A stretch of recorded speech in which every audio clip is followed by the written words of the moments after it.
Why, hello, everybody. Welcome, welcome, welcome. It is an exciting evening tonight because there's a lot of elections going on. One of them being in Pennsylvania, um, but there's New York, New Jersey, I believe Virginia as well. Um, so, yeah, we're going to be catching up on that. But first, I made this. And so I just want to remind everybody that the opinions expressed during the stream are my own and are shared for informational and discussion purposes only. Um, I felt the need to post that because I have been getting a lot of MAGA attention on my videos. Um, it's not all strictly MAGA, but I've been getting a lot of interaction, a lot of comments on my videos and things like that. So I love it. I love the interaction. I love the engagement. It helps boost my videos, and I'm getting more views than I used to. So that's fantastic. I love it. It's amusing to me because when MAGA comments on my videos, a lot of the time it's very negative things. For example, when I posted about Snap, I personally was told, "Go get a job, go get a job, go get a job." And it was like, MAGA, MAGA. You're making assumptions and you're making yourself look stupid because just because I'm advocating for Snap, number one, doesn't mean I don't have a job. Number two, doesn't mean I'm using Snap because neither one of those things are true. So, um, but regardless, the interaction still helps boost my visibility and my videos in the algorithm. So I'm not complaining. Not complaining. Keep commenting. I appreciate it. Um, if you're here and you're watching, or if you're watching the replay, please like and subscribe. That would be much appreciated. Um, that of course helps boost the channel and helps support me, and I appreciate that. All right, so what I want to jump into tonight is the New York election results. Um, I'm going to share my screen here that has election results on it. Give me 1 second here. There we go. All right. I'm going to make this bigger on the screen so it's easier for you guys to see. There, make me teeny tiny. That's fine. I don't need to be on the center of the screen. All right. So if we're looking at this, it looks like 60% of the votes are in and counted. And obviously, Mamdani has been predicted to win. That's kind of the way it's been all along. Even Donald Trump knew that. So, I mean, this is not a surprise. Not a surprise at all. This is the New Jersey gubernatorial election, and Democrat is set to win. Virginia, Democrat set to win. So this is good news. This is good news across the board, because it just kind of shows the way the political ideology is kind of shifting in the country. Now, while MAGA will come out and say MAGA's super strong and more people support MAGA and blah blah blah, and they can say that all they want, but when we actually look at the numbers and listen to the actual people, that's not what's actually happening. I watched an interesting video tonight. About a guy that was talking that some political expert was predicting that the Republican Party will basically implode on itself within 4 to 6 weeks. Now, I predictions like that tend to, in the past, have gotten my hopes up, and I just kind of take that kind of information with a grain of salt now, because as much as I would like the Republican Party to implode, at this point, I don't know how much damage that will do to the country simply because Republicans hold all three offices of government. So I don't know what that will mean for the country. We are seeing, we're seeing the government's a mess right now. The government's an absolute mess. They don't have any policies that actually help people. Um, and we're in the middle of a government shutdown that is kind of a big mess because Democrats are holding out because they are trying to help us because the little guys like us, we're gonna see our premiums skyrocket, and we're already seeing that, that those predicted amounts for 2026, and people are coming out and saying, my health care is gonna be $1,400 a month. I can't afford that. There was a lady, on disability, that posted on TikTok, and she's like, I'm just gonna die. I've got no other choice. Like, I'm just gonna end up dying because on disability she receives $1,200 a month, or for something. Oh, sorry, it was $1,400 a month she receives from disability, and her health insurance premium was 12 something, $1,200. So explain to me how someone is supposed to pay a $1,200 health insurance premium and then have $200 to pay rent, utilities, groceries, the basic necessities. You can't. You won't make it. Um, and she was talking about how she's now not gonna be able to afford her medication, she's not gonna be able to afford food. If she happens to be sick and end up in the hospital again, there's nothing that she can do, she's gonna end up dying. And unfortunately, there's gonna be a lot of people that are gonna be in a very similar situation, and you think about people that are on fixed incomes, how are they gonna afford it?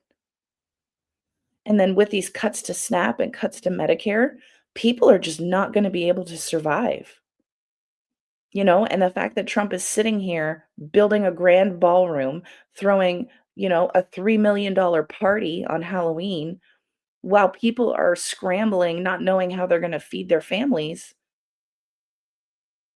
They're not the Republican Party's not doing themselves any favor. They're basically committing political suicide, honestly, because people are gonna remember shit like this. And the thing is, when you look at the stats, yeah, there's a lot of Democrat, states that have people on SNAP. But what about the Republican states? What about the Republican states and all the Republican Trump voters that are not gonna receive their SNAP? you know? And the administration came out and said that they were going to fund it, and a court order came out to force them to fund it with contingency funds, that were specifically allocated for this type of situation. And Trump's just flat out going, "No, I'm not gonna do it. I'm not gonna release those funds." People are gonna remember that when it comes time to vote. That it's Trump. It is Trump preventing SNAP from being funded right now, and it's not even like the states can do anything about it because the federal government has shut down the EBT machines. So even if states independently had the money to fund SNAP and put money on people's EBT cards, they still can't use them because the system is completely shut down. So it's like they're not leaving any options for people. They are holding the vulnerable American population hostage by starving them to try and get the Democrats to concede to raising our healthcare premiums by more than double. So it's like either way, the American people are the ones that lose out, right? And people are gonna remember that when it comes time to vote. This is gonna do a lot of damage to Republicans when it comes time for midterms because people are gonna remember that Donald Trump chose to starve them. Donald Trump chose to support defunding SNAP and Medicaid by how many billions of dollars, you know? And it's like these are the direct policies that hurt people. And yet we don't have any policies that actually help the American people. They want to repeal the ACA completely because you know what? It's not a great system. The ACA really is not a great system, but it's all that we have right now, and it's what makes healthcare affordable. So I would be on board if the Republicans had a better plan to present us and be like, okay, yeah, let's go ahead and repeal the ACA. Let's try this new plan. Let's see if that's better for us. But that's the thing. They don't have a backup plan. They haven't had one. They keep telling us that there is one and that they're going to replace it with a better system. But, we're how many years in now? Almost 12 years since Trump first took office back in his first term and said that they had a plan. They had a plan. They even had like the fake book that was full that they were trying to pass off as this is the new healthcare plan. And then it just kind of dwindled off and they stopped talking about it. And then it turned into, well, we have concepts of a plan, meaning they have nothing, absolutely nothing. And we're here in almost 2026 and they still have nothing, you know? So yeah, the ACA may not be perfect, but it's all we've got right now. You know, it's what makes healthcare affordable right now because there's no type of regulation on insurance companies to be like, hey, people can't afford these prices, you know? And like we're going to see a domino effect of people not having health care, not getting preventative care, waiting to the last minute until they're clogging urgent cares and ERs. And that's going to collapse our system because rural hospitals are going to close. So we're going to have less opportunities for people to get health care in emergency situations on top of that. So more people are going to needlessly die because healthcare is just not going to be available, you know? And it's like, what do Republicans really expect us to do at this point? It's like they want to completely bankrupt us by being dictators, you know? They're not offering us anything in return. And it really doesn't make sense to me how hurting the American people, they think that they're going to win, you know? Um they're gonna be driven out. They're gonna have to be driven out because the American people are gonna revolt when they can't be fed, when they can't have health care, when we lose the ability to even afford our basic necessities, people will revolt. History has shown us that the people will rise up. And there's things going on in the world right now. There's a lot of revolt happening across the board. Um, and I was doing a little bit of a deep dive, and apparently Italy is in complete shutdown right now because people are in the streets fighting government corruption, you know? And we, the American people, don't see things like that unless we specifically go searching for them because the government is controlling the media that we see because they don't want us to realize that we have the power to do the same thing, you know? So I wake up every day and I send my kid off to school. I go to work. My husband goes to work, and we try to go on with life as normal as possible. But let's be honest, life is not normal right now. It's not even close to normal because we don't even know what's going to happen tomorrow. You know, are we going to be able to afford to live? Because there's so many people that are in bad situations that can't already. You know, with inflation on the rise, what are we supposed to do? You know, and what's interesting is a lot of mega people are like, we can't raise minimum wage. That's just going to cause inflation to go up and blah, blah, blah. Inflation is going up anyway. So, regardless of whether you increase that minimum wage, it doesn't matter. Inflation is going up regardless of what that minimum wage is. One of Mamdani's uh, campaigning promises was that he wanted to raise the minimum wage in New York City to $30 an hour. And there's a lot of people that are like, oh my God, that's terrible. That's going to put all kinds of people out of business and yada, yada, yada. Small businesses in New York are never going to be gone. It's just not going to happen because there's so many people and so much foot traffic. They're going to get their business anyway. If you raise the minimum wage, people are going to have more disposable income. What are they going to do with that disposable income? They're going to spend it on the small businesses, right? So you're going to be pumping more money into the economy of the city because people have more money that they can spend. They're not going to be so strapped and just pay for the bare necessities, right? There's a lot of people right now that have small businesses that are starting to suffer, like hair salons, nail salons, you know, barbers, things like that, things that are considered luxury now. People just don't, if you can't afford groceries, you're not going to go out and get your nails done. You're not going to go out and get your hair done, right? So right now, those types of businesses, along with all the tariffs for supplies, like, I mean, what the Republican Party is doing right now is what is closing businesses. We've seen it across the board since, Trump took office. And the tariffs have just made it worse because small businesses can't afford to pay these ridiculous tariffs because MAGA refuses to accept the fact that Americans are the ones paying the tariffs. You can sit here and raise the tariffs on China 145%. Sure. But who pays that? We do, not China. They just raise their prices so that when we pay them, they're paying the tariff, right? Or Trump wants to build all of these plants in America. When you have to import your supplies to build these plants because the country that you're building in them can't supply them, why are they going to do that? Why are they going to pay outrageous overhead to build these plants because of tariffs?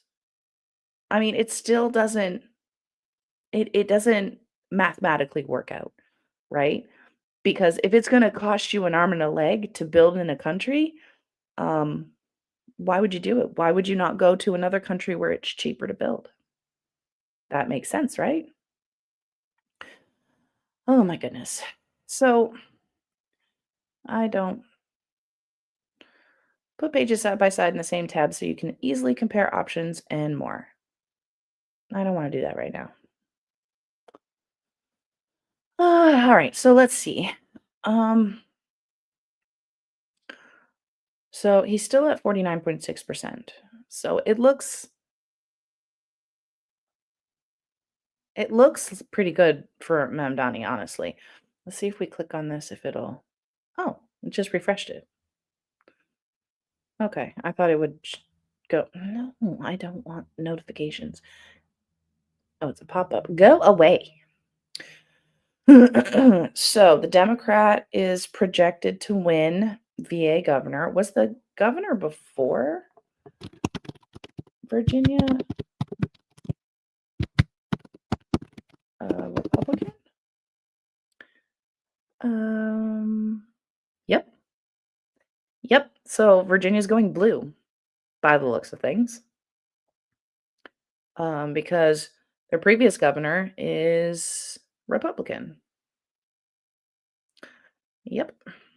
So that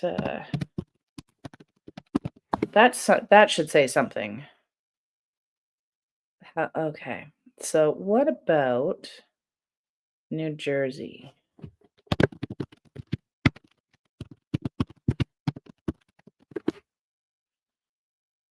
Is he rerunning? No.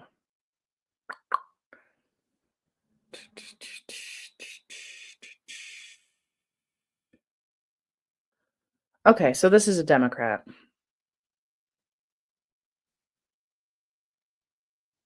Okay.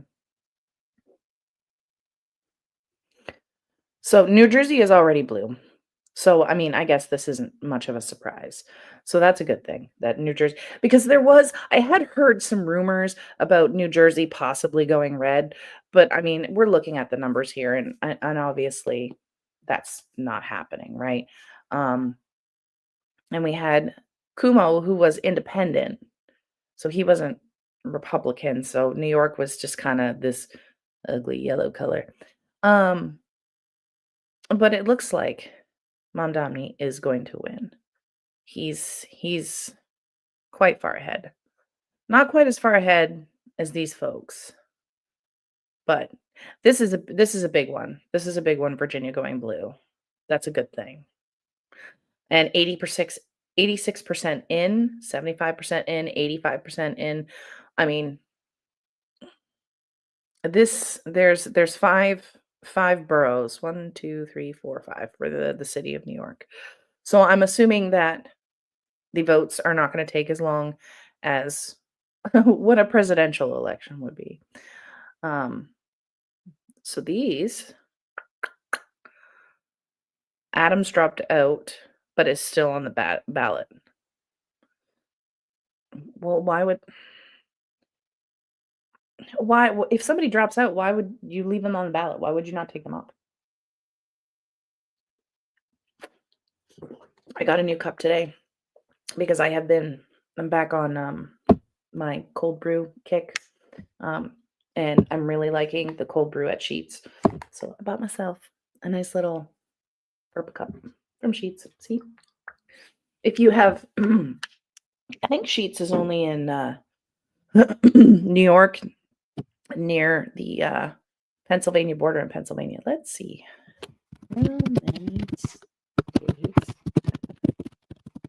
Sheets.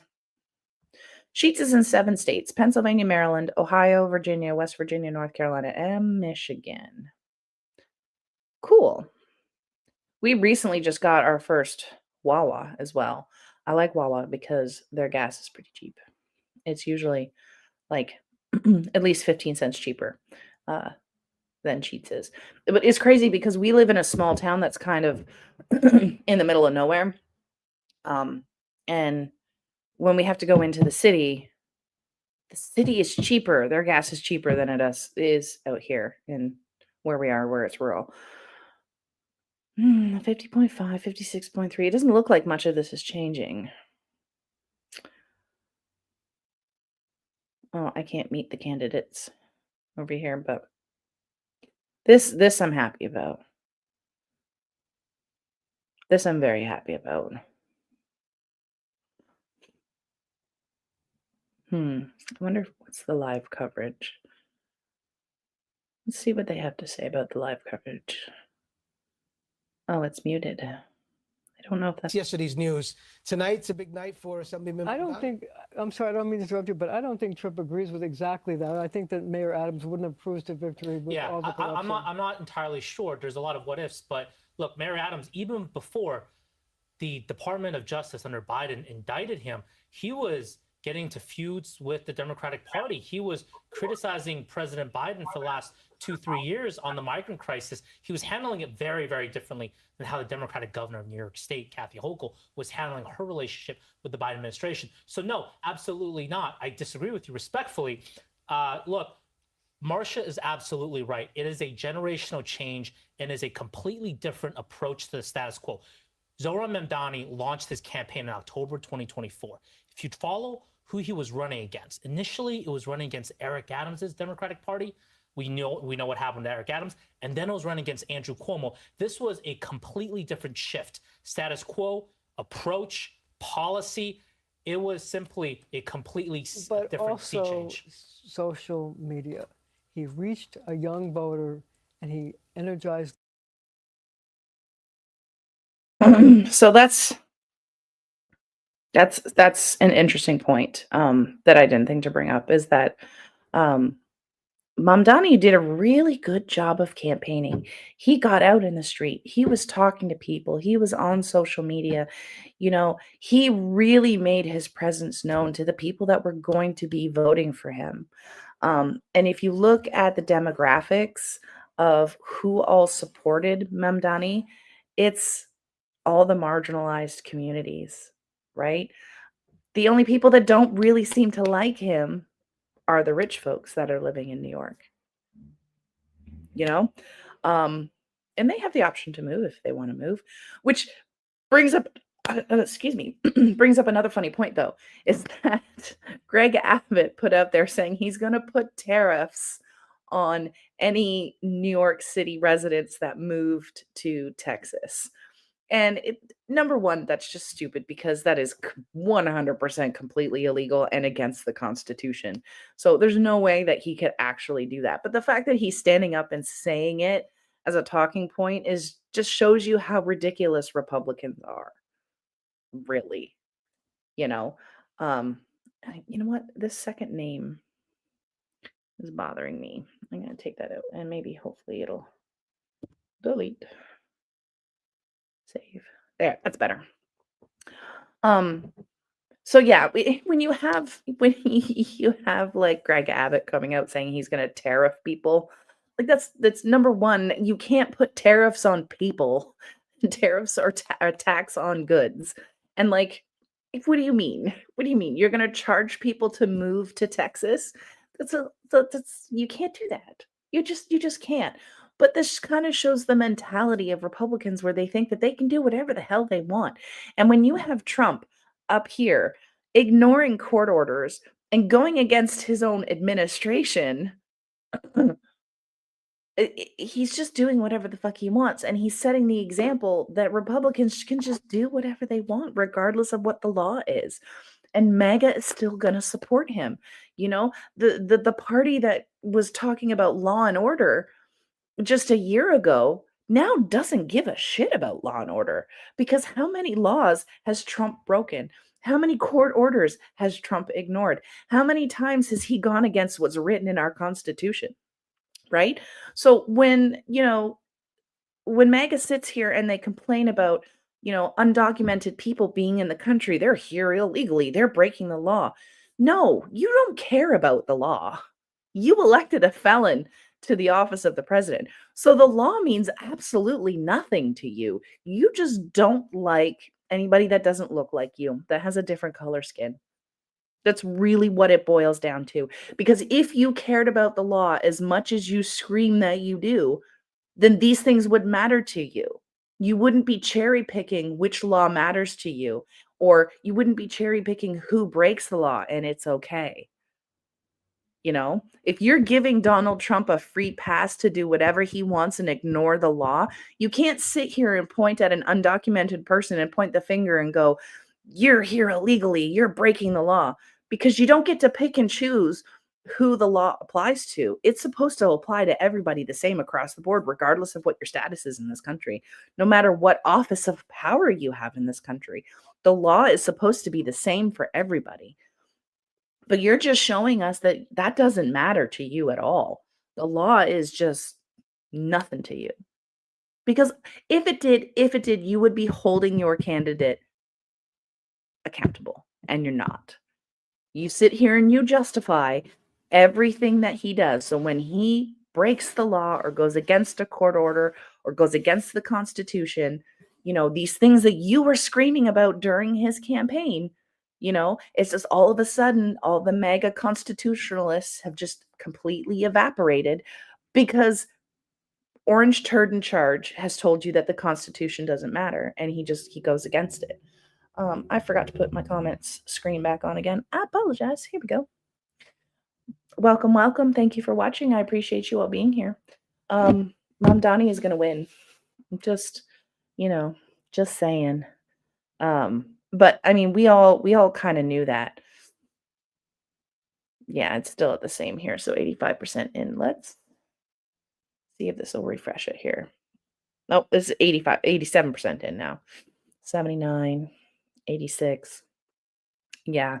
We're getting blue across the board, which is always lovely to see. Lovely. It's interesting because Trump went on a little tirade talking about how he's going to deny funding to New York. And again, that brings up how two-faced Republicans are, right? The fact that Trump wants to, if Mondami wins, because he's not a Democrat. He's not part of the Democrat Party, but he's Democratic Socialist. He is being supported by the Democrats, but he isn't technically a Democrat. But the fact that Trump wants to, oh, my computer is telling me it's election day today. I know. Unfortunately, I can't vote yet, so. But the fact that Trump is sitting here saying that he's going to deny funding to a blue city because he doesn't like who they've elected, he's doing exactly what Republicans have been accusing Democrats for doing during the Biden administration. He is outright punishing blue states and blue cities because they're blue, because they're Democrat. He is singling out Democrats. And as president, he's not supposed to do that. He shouldn't be allowed to do that. But again, Trump wants to be a king. Trump wants to be a dictator. So he thinks he has the ability to do whatever he wants. And we're seeing what path that is leading us down right now with the way that the MAGA Republican Party is kind of eating itself alive, right? we have major mega people from the party that are all of a sudden now criticizing Trump and the rest of the Republicans, like Hammer Toe Barbie, Marjorie Taylor Greene. I saw a post on X today talking about Ben Shapiro and how Ben Shapiro's being outed from the Republican Party because he's questioning them. Look at how they've turned around and they've started attacking Candace Owens. You know? So it's like they are just Democrats really at this point just need to kind of sit back and let the mega party just destroy itself, because we're seeing that in real time. There's no intervention honestly needed on our part, because they're doing it to themselves. And we're just all kind of a witness to it, and it's crumbling right before our eyes. Now, whether or not that prediction of 4 to 6 weeks is true or not, I don't know. We can sit here and we can cross our fingers, but that also brings with it the fear of what are going to be the repercussions for the regular American Joe like us. How are we going to feel that pain? What is that going to mean? I know that there is part of the reason why the Republicans don't want to open the government and why they're not really willing to work with Democrats to do that, is because they have enough votes now to support releasing the Epstein files. And they don't want that to happen, because there's going to be a lot of big Republicans on that list that are going to be outed. Now, granted, there probably will be a lot of Democrats. There will probably be celebrities. There will probably be well-known names that we like and love that are going to be on that list. But at the end of the day, everyone on that list should be persecuted. They should be going to jail. They should be prosecuted to the fullest extent of the law. Because if you're trafficking children and you're paying for children, then I'm sorry. You're just scum of the earth. And you know what? If Obama happened to be on that list, Clinton, Fauci, anybody in the Democrat Party that's up there that is well known and loved, if they're on that list, screw them. Try them, throw them in jail, and let them rot in there for the rest of their lives. I am not loyal to a politician to the point where I'm willing to accept that behavior. But we know that MAGA is, because we know that Trump is in the Epstein list. 1,000%. Because if he wasn't, that list would have been released his first day in office. He promised himself that those files were going to be released. But we know now that he had no intention of releasing that list because he knew he was on it. And that's why the narrative changed to the list is on Bondi's desk. We have the list. We're going to release it little bits at a time, but we have it. To, oh, we don't have the list. It doesn't exist. Or, oh, it's there because the Democrats doctored it. It's not real. It's all fake news. That's why the story keeps changing, because they're trying to distract from what the truth is, that Trump is in the Epstein files. And no matter how hard they are trying to distract and get people to forget about it, it's not going to happen.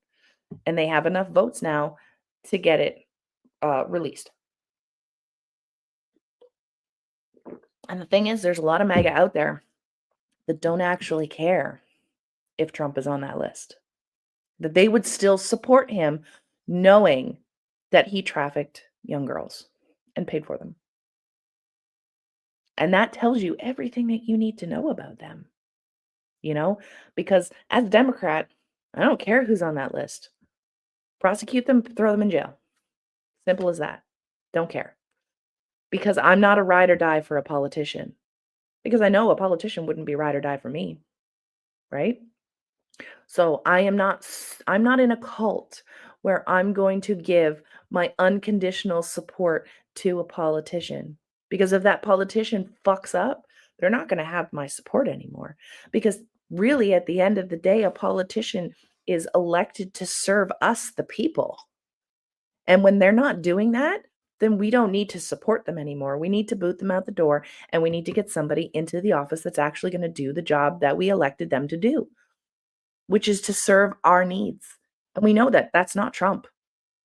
We can see that today where he denied the funding for SNAP. He doesn't give a shit about the American people. He never has. And he is blatantly showing that to everyone right now. But we can see what kind of people MAGA are when they sit here and they justify it.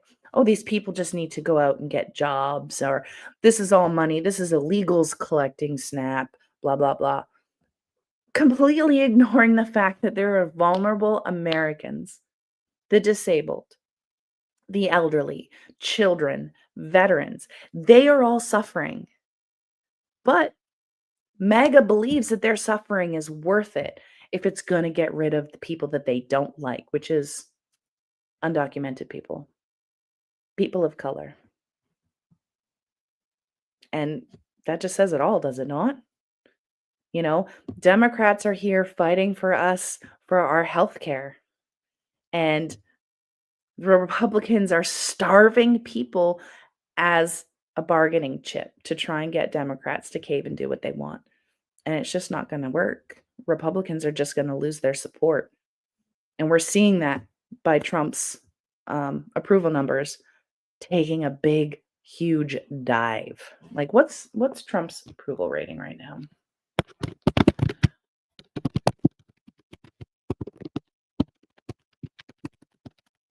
We're in November 2025. Okay.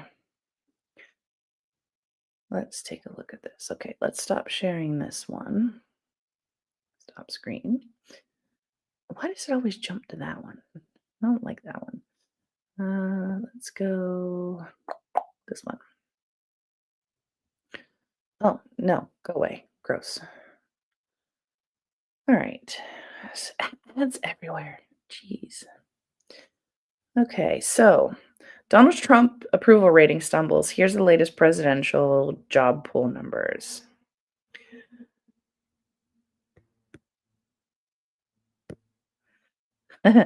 So apparently he reached all-time highs in this term, but they have tanked over the past week, reaching his lowest rating this year so far, according to the polls. Trump's favorability ratings remained balanced over the first 8 months of his presidency against a slew of executive orders, government cuts, and mass firings. Rising tariffs and trade wars, the immigration raids, bombing Iran, sending military troops into American cities, yada, yada, yada. However, it appears the ongoing government shutdown may have tipped the scales. The government shutdown has now tied the last and longest shutdown. Today's 35 days. Today, November 4th, the Senate vote failed again for the 14th time to pass a funding bill to reopen the government as the stalemate between the congressional Republicans and Democrats over healthcare policy changes continues. You know, yeah. I mean, I don't want to go for broke paying for healthcare. Okay. So Real Clear Polling, which encompasses over 15 different pollsters, including Emerson, Quinnipiac, Gallup, Reuters, Ipsos, CBS News, and The Economist, yada, yada, yada, has shown Trump's job approval rating to average between 45 to 50%, and his disapproval rating averaged between 45 to 53%.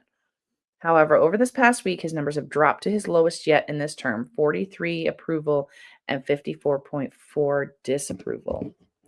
Why did my screen just go darker? You are plugged in, sir, and you were at full battery.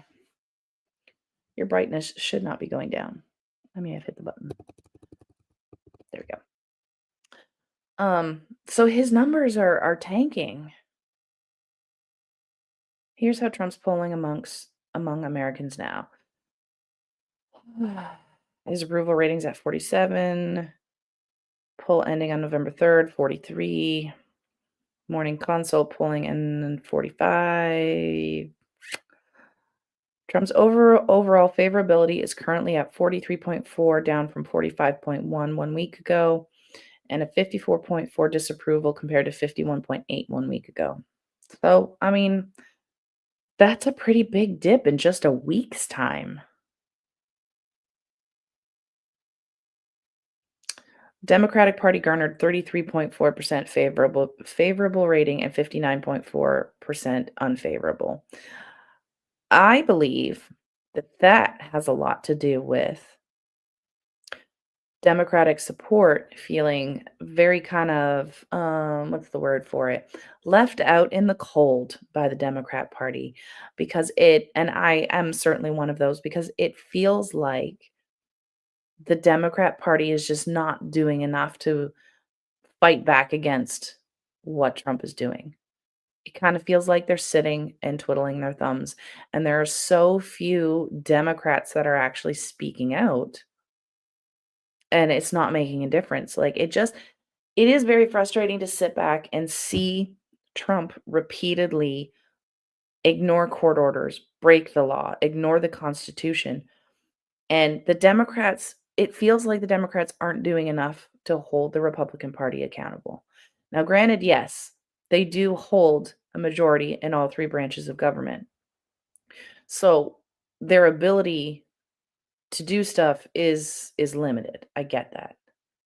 Um, but it still feels like they aren't doing enough.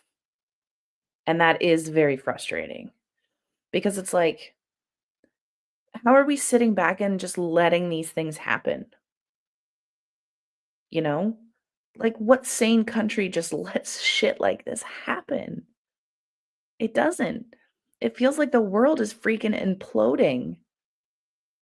And Republicans are sitting here, MAGA Republicans are sitting here cheering on our own demise as the boat sinks.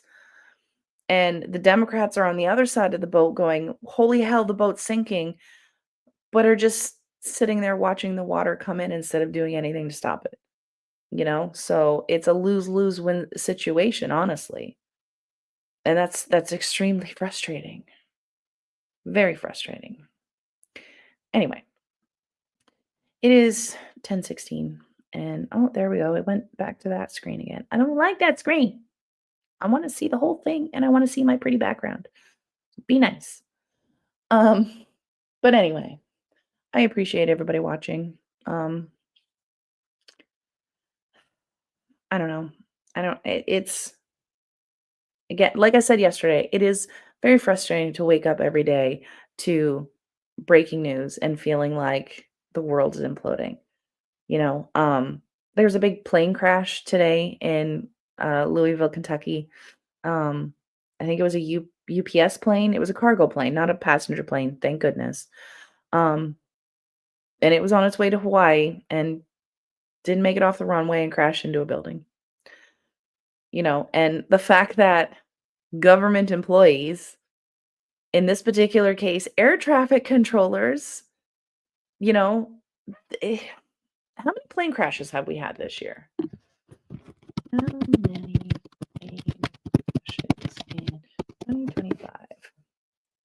In under 2 weeks in 2025, 3 plane crashes occurred in the United States, resulting in 78 fatalities.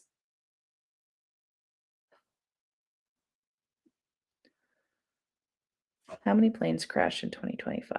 Okay, I don't want to know how many. All right. There have been 60 deadly aviation crashes in the US in the United States in 2025. Before 2025, the most recent deadly plane crash involving a US airliner was in 2009. At least 188 people have died in the 2025 aviation crashes. So this is going to be a direct result of the cuts that Trump has made. Firing air traffic controllers, limiting and the government shutdown and them not getting paid and not showing up for work. They were short-staffed to begin with. Trump made it worse. And now the shutdown, they're not coming into work. And we've had the most deadly crashes. That's got to be a US record. Let's see if there is a record for that. Ooh.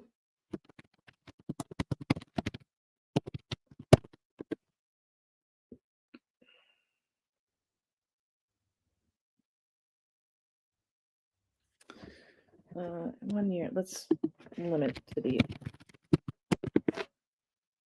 Let's see. The record for the most plane crashes in a single year is not clearly defined because statistics vary depending on the source and whether they include all types of incidents, not just fatal crashes. However, recent data indicates that the National Transportation Safety Board investigated 1,581 aviation accidents and incidents in 2018. Reported the total number of accidents involving a U.S. registered civilian aircraft decreased from 1277 in 2022 to 1216 in 2023. So this doesn't it doesn't look like they collect that kind of data.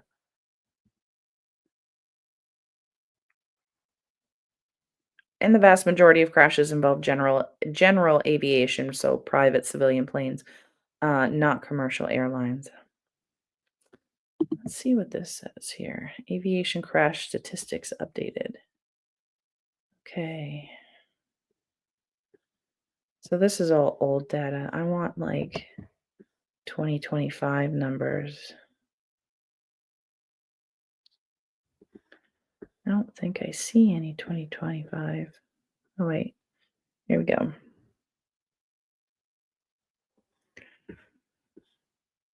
So there's been a lot. Holy shit. There's been a lot of commercial crashes this year.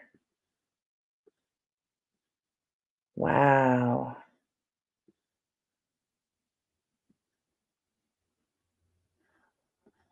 That's crazy.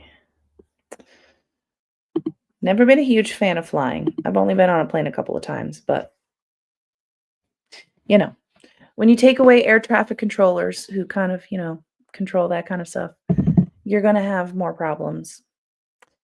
Anyway, all right. That's it for me. Thank you for watching. I think that Mamdani they're just about done. Yeah, they're 89% in. He's at 50.3 still. Kumo's at 41.6. So, I mean, it is 1 million votes to 837,000. Oh, hang on. 840,000. So 1,016,968 for Mamdani.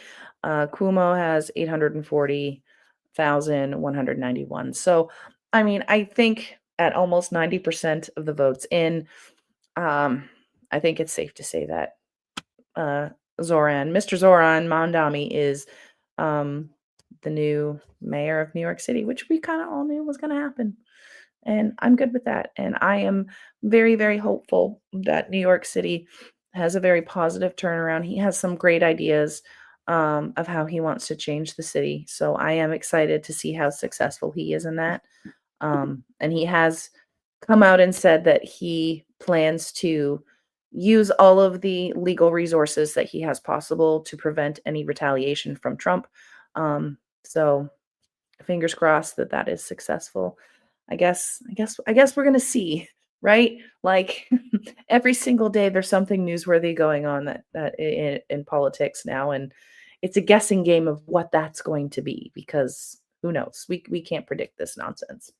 Anyway, thank you for watching. I appreciate you. I will see you tomorrow with a new topic. We're probably going to look into the SNAP issue. That's what I'm guessing right now, unless something else pops up trending that's a hot topic for politics. We'll see. But have a good night, make good choices, and we'll talk to you tomorrow.